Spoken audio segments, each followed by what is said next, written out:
1963 में APMC act farmer interest को protect करने के लिए बनाया गया था।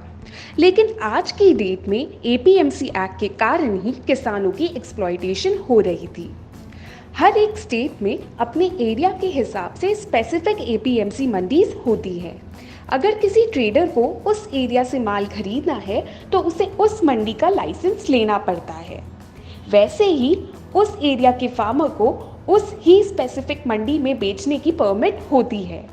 ये सिस्टम मैंडेटरी था, यानी अगर आप एक किसान हैं और एक स्टेट के एक स्पेसिफिक एरिया में रहते हैं तो आपको उस ही स्पेसिफिक मंडी में अपना माल बेचना पड़ेगा। अब एपीएमसी मार्केट में सामान कैसे बिकता है, आइए ये समझते हैं। पहले होती है ऑक्शनिंग, यानी फसलों की बोली लगाई जाती है। कुछ 22 क्रॉप्स ऐसे हैं जिस पर सरकार ने एमएसपी सिस्टम लागू कर रखा है, यानी अगर किसी ट्रेडर को किसी किसान से इन 22 क्रॉप्स में से कुछ खरीदना हो तो उसे इंडियन गवर्नमेंट द्वारा तय मिनिमम सपोर्ट प्राइस यानी एमएसपी देनी ही होगी। इसके नीचे ऑक्शन हो ही नहीं सकती है, यानी इन 22 क्रॉप्स की ऑक्शनिंग एमएसपी के लेवल से ही शुरू होती है। बाकी जो भी फसलें हैं उनका दाम मार्केट फोर्सेस यानी डिमांड सप्लाई तय करता है और बोली लगाई जाती है। एपीएमसी में भी एक किसान को कमीशन एजेंट के थ्रू ट्रेडर्स को अपना माल बेचना होता है।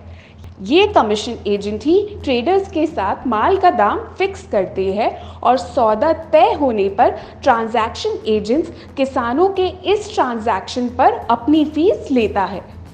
ये सारा सौदा बिल्कुल ट्रांसपेरेंट नहीं होता है और इसमें किसानों को कोई पावर नहीं होती है, उनकी कोई से नहीं होती है। अब माल बिकने के बाद इस ट्रेडर और एक एंड कंज्यूमर के बीच काफ़ी बिचौलिए होते हैं, यानी wholesalers, vendors etcetera.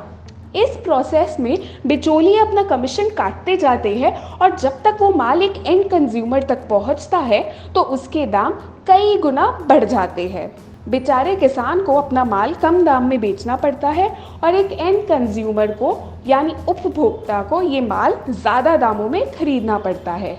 APMC markets state government के कंट्रोल में होते हैं और ज़्यादातर ये ट्रेडर्स जो एपीएमसी मंडी में किसानों से माल खरीदते हैं, ऐसा मानना है कि ये स्टेट गवर्नमेंट के क्लोज होते हैं या ऐसे लोग होते हैं जिनका कोई पॉलिटिकल कनेक्शन होता है। ये ट्रेडर्स एपीएमसी मंडी में अपना कार्टेल जमा लेते हैं और कई बार आपसी मिलीभगत से सरकार द्वारा तय किए गए एमएसपी के ऊपर फसलों की खरीदारी करते ही नहीं है, यानी मिनिमम सपोर्ट प्राइस ही बन जाता है मैक्सिमम सेल प्राइस। बेचारा किसान जो उस मंडी में बेचने के लिए मजबूर है और जिसे अपने माल के खराब होने का डर है, इस मिलीभगत का शिकार होता है और कम दामों में अपनी फसल बेचने पर मजबूर हो जाता है। लेकिन अब सवाल है कि एपीएमसी की मोनोपोली हटने से किसको और क्या नुकसान होगा। पंजाब का एग्जाम्पल ले तो वहाँ की एपीएमसी मंडी से ट्रांजैक्शन वैल्यू की करीब 8 से 8.5% टैक्स वहाँ की स्टेट गवर्नमेंट कमाती है। एपीएमसी की मोनोपोली हटने से ये टैक्स कलेक्शन पर असर होगा। नए फार्म बिल्स के आ जाने से एपीएमसी मंडियों की मोनोपोली खत्म होगी और एक किसान के पास कहीं और बेचने का ऑप्शन होगा। इसके अलावा वो मंडी के बाहर किसी भी ट्रेडर को बेचेगा तो उसे उस ट्रांजैक्शन पर ना ही कमीशन, ना ही ट्रांजैक्शन फी या और किसी भी तरह का टैक्स या चार्जेस नहीं भरने पड़ेंगे। अगर कहीं मंडी के बाहर उसे एमएसपी नहीं भी मिली तो वो वापस मंडी आकर एमएसपी पर अपना माल अभी भी बेच सकता है।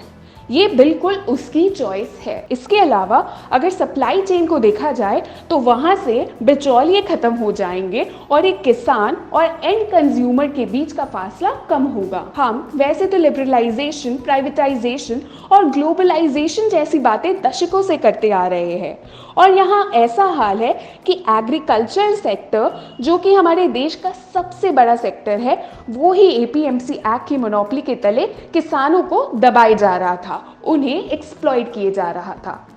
एपीएमसी एक्ट शायद उस समय जब इंट्रोड्यूस की गई थी तो उस दौर के हिसाब से ज़रूरी थी, लेकिन मॉडर्न वर्ल्ड और मॉडर्न टाइम्स के अकॉर्डिंग गवर्नमेंट कंट्रोल एग्रीकल्चर और फार्मिंग से धीरे धीरे कम होना चाहिए और गवर्नमेंट को चाहिए कि वो एक रेगुलेटरी रोल निभाए ताकि फार्मर्स की एक्सप्लॉयटेशन अगर कहीं हो भी तो उस पर रोक लगाई जा सके।